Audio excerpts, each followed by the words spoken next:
Grace Chen had been working as a nanny for wealthy families for over 15 years, but nothing had prepared her for the Hartwell mansion or the heartbreaking situation she discovered there. The sprawling estate in Beverly Hills was everything money could buy. Marble floors, crystal chandeliers, and rooms that seemed to stretch on forever. But beneath all that luxury, Grace sensed something deeply wrong. Richard Hartwell was one of the city's most successful real estate developers, a man whose business empire had made him worth hundreds of millions. He was also recently widowed, having lost his wife Catherine in a car accident 8 months earlier. The tragedy had left him with sole custody of his 6-year-old daughter, Sophie, and apparently, according to the employment agency, some very specific challenges. Sophie is deaf, Richard had explained during Grace's interview, his voice matter-of-fact and emotionally distant. She's been that way since birth.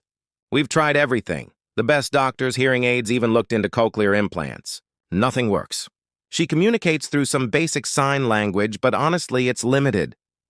Grace had nodded, her heart already going out to this little girl she hadn't yet met. She had worked with children with various special needs before and knew how important patience and understanding could be. I need someone who can handle her limitations, Richard continued, barely looking up from the business documents spread across his desk. Someone who won't expect too much from her.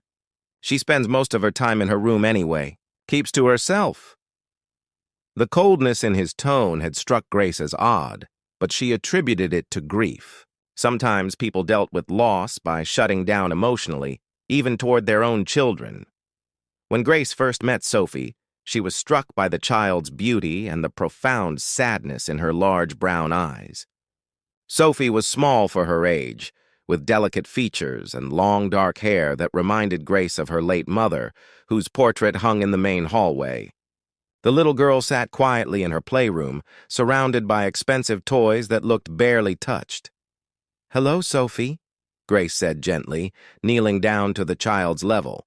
She had learned some basic sign language over the years and began to introduce herself with simple gestures. Sophie looked up with surprise, then glanced nervously toward the door where her father stood watching. When she looked back at Grace, there was something in her expression that made Grace's heart skip, a flicker of awareness, of understanding. That seemed too sharp for someone with the profound hearing loss Richard had described.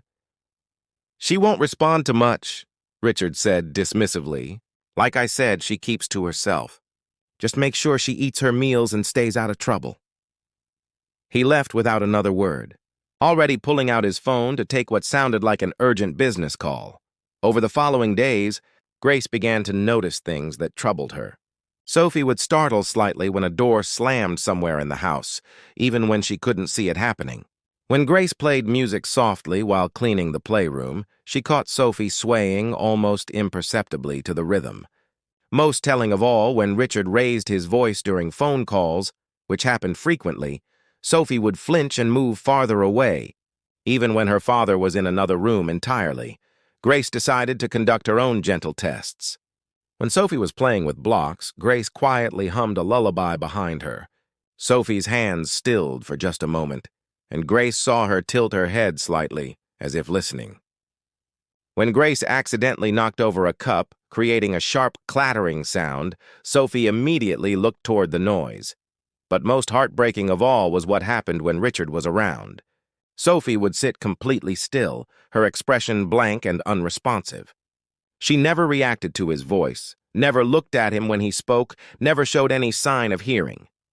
It was as if she had trained herself to appear deaf in his presence. The pieces began to fall into place, and the picture they formed made Grace feel sick to her stomach. One evening, after Richard had left for another late business meeting, Grace sat with Sophie in the little girl's bedroom. She had been thinking about how to approach this delicate situation for days. "Sophie," Grace said softly, speaking aloud rather than signing. "Can you hear me, sweetheart?" Sophie's eyes widened with fear, and she looked frantically toward the door. Grace understood immediately. The child was terrified of being discovered. "It's okay," Grace whispered, moving closer. "Your daddy isn't here. It's just us. You're safe with me." After a long moment, Sophie nodded almost imperceptibly. Then, In a voice barely above a whisper, the first time Grace had heard her speak, she said, "Please don't tell him." Grace felt tears spring to her eyes. "Oh, sweetheart, can you tell me why you pretend not to hear?" Sophie's small hands twisted in her lap. "Because when Mommy died, Daddy said it was because she was always listening to me crying and got distracted while driving. He said if I had been a good, quiet girl, she wouldn't have had the accident." The cruelty of those words hit Grace like a physical blow. To tell a grieving child that her mother's death was her fault was unthinkable. "He said I was too loud, too much trouble," Sophie continued, her voice getting even smaller. "So I decided to be quiet forever. But then he got angry because I wouldn't talk to him. He said I was probably deaf, that something was wrong with me. When the doctor said I could hear fine, he got even more angry." Grace's hands were shaking as she pulled Sophie into her arms. The full picture was becoming clear, and it was even worse than she had imagined. "So I pretended," Sophie whispered. "I pretended I couldn't hear anything, and then he stopped being angry. He said I was broken, but at least I was quiet. He got me special teachers for deaf children, and I learned to sign, and everyone believed I couldn't hear." "How long have you been pretending, baby?" "Since right after Mommy died." 8 whole months, Grace felt rage building in her chest. This beautiful, intelligent child had been living in imposed silence for 8 months, convinced that her very existence had killed her mother, terrified to make any sound that might anger her grieving father. "Sophie, listen to me very carefully," Grace said, holding the little girl's face gently in her hands. "Your mommy's death was not your fault." "Not even a little bit. Car accidents happen, and they're nobody's fault, especially not a little girl's." Sophie's eyes filled with tears. "But Daddy said," "Your daddy was wrong.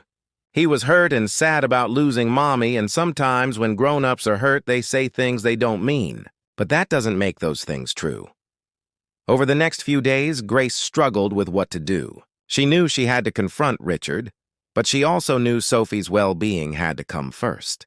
She spent hours with the little girl, gradually encouraging her to speak in whispers, to make small sounds, to begin reclaiming her voice.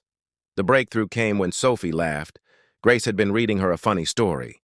And without thinking, Sophie let out a delighted giggle. The sound was so pure, so joyful, that both of them froze for a moment.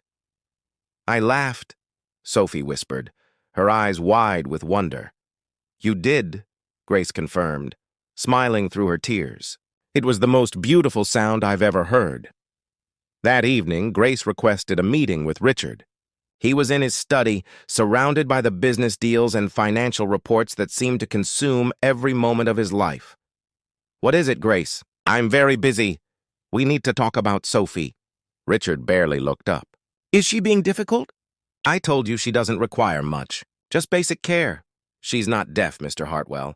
That got his attention. He looked up sharply, his expression shifting from annoyance to confusion to something that might have been fear. "What did you say?" "Sophie can hear perfectly well. She's been pretending to be deaf for 8 months because she believes her mother's death was her fault, and she's terrified of making you angry." Richard stood up slowly, his face going pale. "That's impossible. The doctors tested her hearing and found it was normal. But when you insisted something was wrong with her, when you told her she was the reason her mother died, she decided it was safer to be silent." The words hung in the air between them like an accusation. Grace watched as the full implications of what she was saying sank in.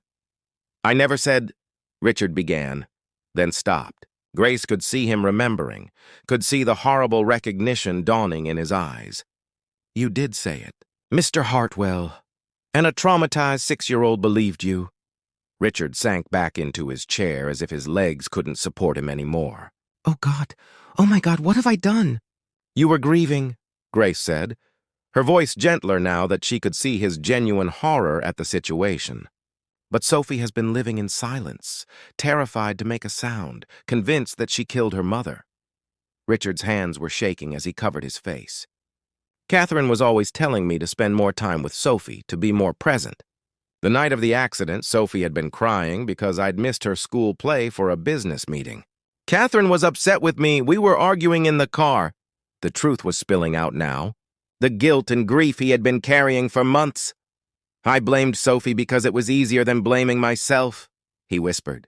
I couldn't face the fact that Catherine died because we were fighting about my neglect, so I made it about Sophie crying. Grace felt a flicker of compassion for this broken man, but her primary concern remained with the child upstairs. The question now is what you're going to do about it, she said firmly. That night, for the first time in 8 months, Richard knocked softly on his daughter's bedroom door. Grace had prepared Sophie for this conversation, had assured her that she was safe to speak, safe to be herself. When Richard entered, he looked like a man who had aged years in a single day. He knelt down beside Sophie's bed, and when he spoke, his voice was thick with tears. Sophie, sweetheart, Grace told me you can hear. Is that true? Sophie looked at Grace, who nodded encouragingly, then back at her father. In a whisper so soft he had to strain to hear it, she said, Yes, Daddy. The sound of his daughter's voice broke something open in Richard's chest. He hadn't heard her speak since before Catherine's death, hadn't realized how much he had missed it until this moment. I'm so sorry, baby girl, he said, tears streaming down his face. What I said about Mommy's accident, that was wrong.